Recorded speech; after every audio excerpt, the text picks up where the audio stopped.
J'invite maintenant la COP à adopter le projet de décision intitulé Accord de Paris. Je n'entends pas d'objection. L'accord de Paris pour le climat est accepté. You promise us that we will stay under 1.5 degrees because you agree that it's too dangerous to go above. But what are you doing? Chaque État s'est engagé à fournir un effort de la plus haute ambition possible de réduction d'émissions de gaz à effet de serre. Pour l'instant, la somme de ces objectifs est très insuffisante pour limiter le réchauffement climatique à 1,5 degré. Preocupe muito o que é que eu vou fazer no futuro, como é que isto vai ficar, como é que isto vai ficar o nosso mundo se continuarmos assim. L'État est toujours dans l'illégalité et donc il y a la nécessité d'avoir une astreinte financière pour le forcer à agir. Onze rechtszaak was de allereerste in de wereld die overheden kon bereiken en laten veranderen. La Cour. Madam President, members of the Court, I declare open the public hearing. À l'étranger toujours, c'est l'image qui témoigne de la violence de l'incendie qui a ravagé le centre du Portugal. Les flammes se sont notamment propagées à cause de la canicule. Nós conseguíamos ver o fumo, fomos afetados no sentido do fumo e de algumas partículas que caíam do incêndio, mas por isso a sensação é de medo e de preocupação até com familiares e outras pessoas que vivem nas zonas dos incêndios. As alterações climáticas estão presentes no nosso dia-a-dia, no cotidiano. Quer seja por eventos extremos que vemos muitas vezes notícias, as ondas de calor que se têm feito sentir cada vez mais intensas e todos estes eventos têm, claro que vão ter repercussões na nossa vida. Eu acho que o que nós todos queremos é que o problema seja de vez resolvido. Eu acho que o que nós todos queremos é que o governo dê uma resposta que seja forte e que seja válida para resolver o maior problema dos últimos anos, desde a Revolução Industrial.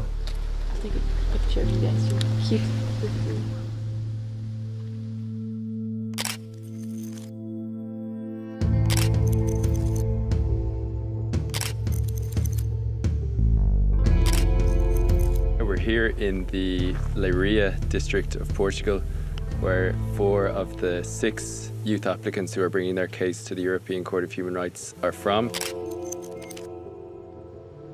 And we're, as you can see, in an area that has been recently affected by significant forest fires, and it is the impacts of extreme heat, including forest fires, that are the reason that this group of 6 youth applicants, 2 of whom are also from Lisbon, are bringing their case to the European Court of Human Rights against 33 European states.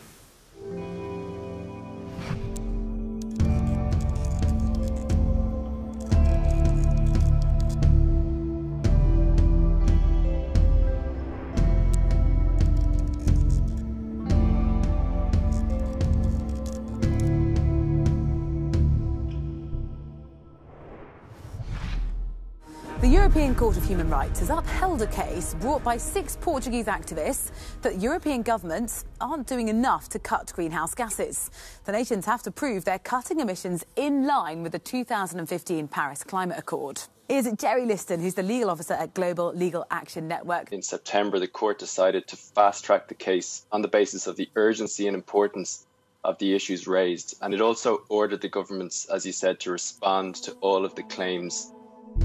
So they were enthusiastic, but I think maybe slightly daunted by the idea of taking on so many countries, including some quite powerful countries. And so we had to work with them in gathering evidence to be able to explain to the court how they're affected by climate impacts. L'accord de Paris est un accord légalement contraignant qui a été signé et adopté par 194 États sous l'égide de l'ONU pour poursuivre collectivement les efforts de réduction de gaz à effet de serre et limiter le réchauffement climatique à 1,5 degré. L'accord de Paris en lui-même ne précise pas combien chaque État doit réduire ses émissions de gaz à effet de serre pour arriver à cet objectif collectif.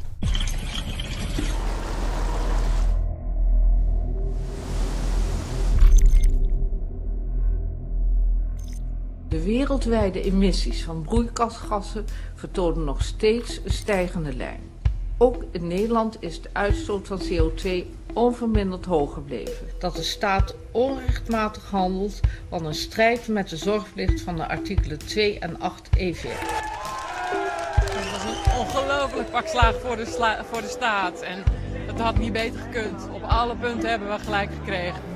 De Hoge Raad komt nu tot het oordeel dat het cassatieberoep van de staat moet worden verworpen. Klimaatorganisatie Urgenda heeft ook in hoger beroep gelijk gekregen van de rechter. Het klimaatbeleid van het kabinet deugt niet. Het Hof dwingt de regering om meer te doen tegen de uitstoot van CO2.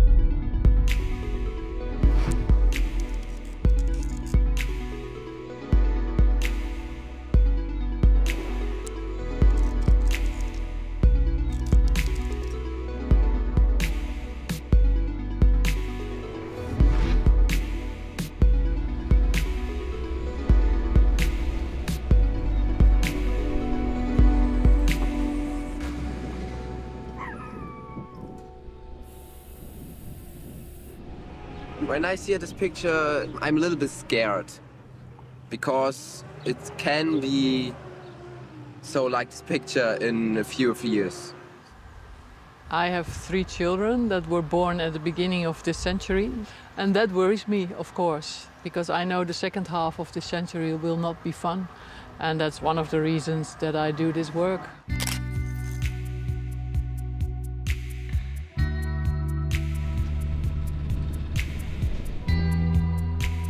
Urgenda, de urgente agenda. En agenda in het Latijn betekent de dingen die gedaan moeten worden. Dus dat is dat actiedeel waar ik van hou. En nou, dat het urgent is natuurlijk overduidelijk. Maar klimaatverandering gaat gewoon zorgen voor een heel veel groter gebieden waar je niet meer kunt wonen. En dus 1 miljard mensen of meer die gaan vertrekken. Dus onrust, dus oorlog. Hele grote gebieden zonder water. En dat besef is er gewoon niet.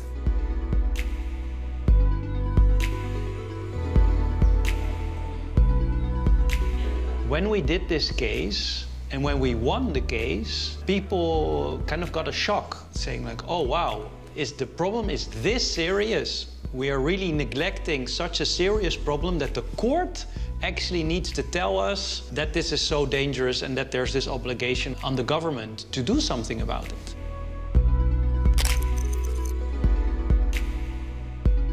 With Urgenda, we are helping other people to do similar court cases. When we started talking about climate cases at the European Court of Human Rights, we regularly talked only about 2 articles in the convention, so only 2 human rights.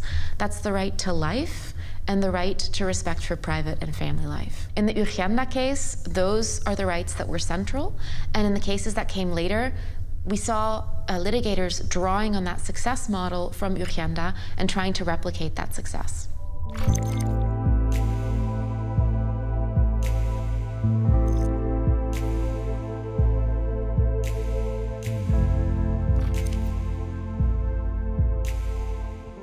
Les 2 glaciers étaient liés, et maintenant ça a tellement fondu que c'est comme ça.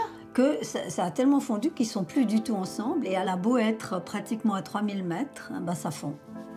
Alors on est allé avec 2 immenses bâches en forme de sparadrap pour scotcher les 2 glaciers qui ont fondu au point qu'ils ne sont plus du tout liés. Je me sens en danger et je l'ai expérimenté très fort l'été dernier, quand je me trouvais en ville, dans ces zones appelées îlots de chaleur. Tout était minéral, bétonné, pas un arbre, pas un coin d'ombre. Et là, je me suis sentie franchement très mal. Et donc, l'urgence est absolue. On ne va pas continuer à nous dire « restez chez vous, danger ». Une affaire nous a beaucoup inspiré, c'est l'affaire Urgenda aux Pays-Bas. Nous avons décidé de créer une association pour mener une action judiciaire contre notre gouvernement qui mènent une politique climatique totalement insuffisante.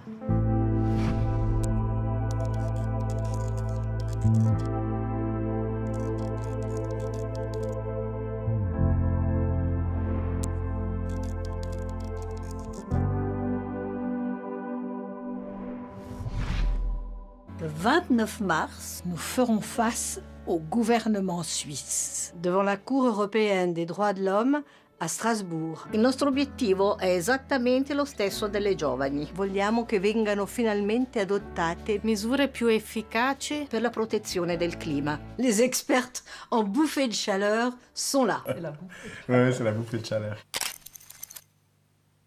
Comment vous vous sentez à presque une semaine de cette échéance à Strasbourg? On espère que voilà, le jugement qui sera rendu après sera aussi à la hauteur des enjeux qui sont actuellement sur la table.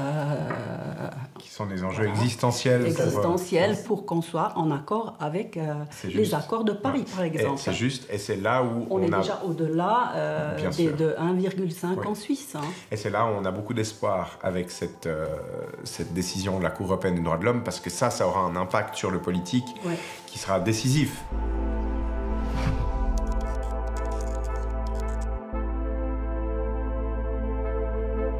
La Suisse a fixé elle-même des courbes de réduction de ces gaz à effet de serre qui sont très loin de ce que l'on devrait atteindre pour limiter le réchauffement à 1,5 degré. Et ça, la Suisse est bien empruntée pour répondre à cet argument, parce que la Suisse, contrairement à ce qu'on pourrait penser, est mauvais élève. Les scientifiques ont modélisé que pour tenir l'objectif de l'accord de Paris et limiter le réchauffement climatique à 1,5 degré, les émissions mondiales doivent décroître très rapidement et de manière très importante. Et les politiques publiques réellement mises en œuvre à l'heure actuelle nous emmènent vers un réchauffement climatique autour de 2,8 degrés, très loin de l'objectif de 1,5.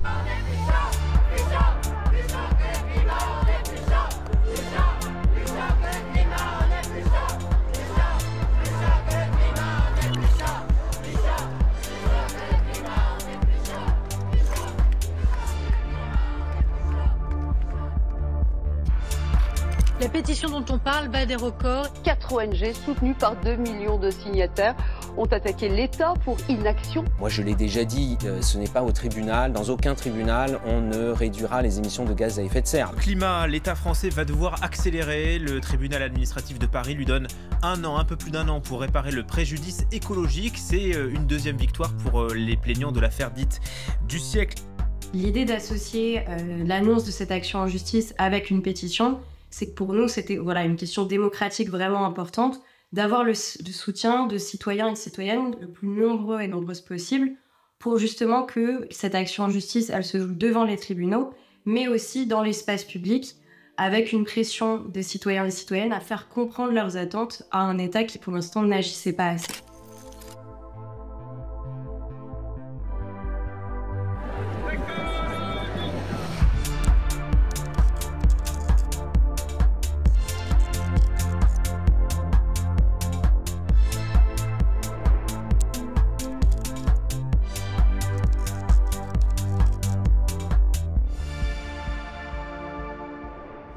Et de savoir que, au vu de l'urgence et de la catastrophe en cours et à venir, qu'il n'y a pas de pilote dans l'avion et que finalement ces dirigeants préfèrent des gros effets de com à de l'action, ça me rend en colère et ça me rend inquiète pour le futur, et je pense que je ne suis pas la seule du tout dans ce cas-là.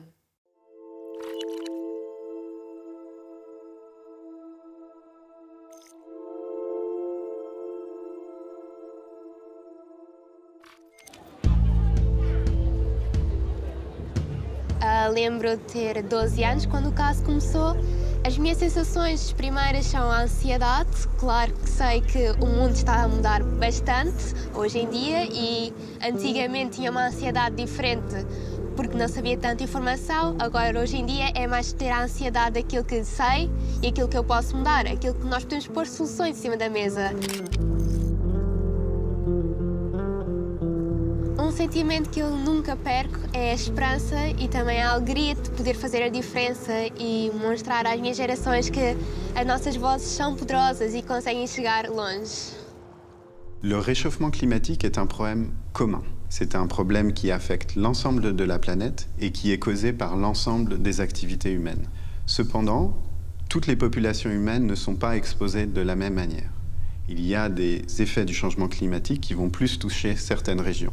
De la même manière, il y a des populations qui sont plus vulnérables a ces effets du changement climatique. Eu tenho asma. Quando eu era mais pequeno tive umas crises um pouco graves. Eu sofri bocado com as alterações climáticas, com as secas. Ou seja, havia períodos de alturas do dia em que eu não podia sair à rua.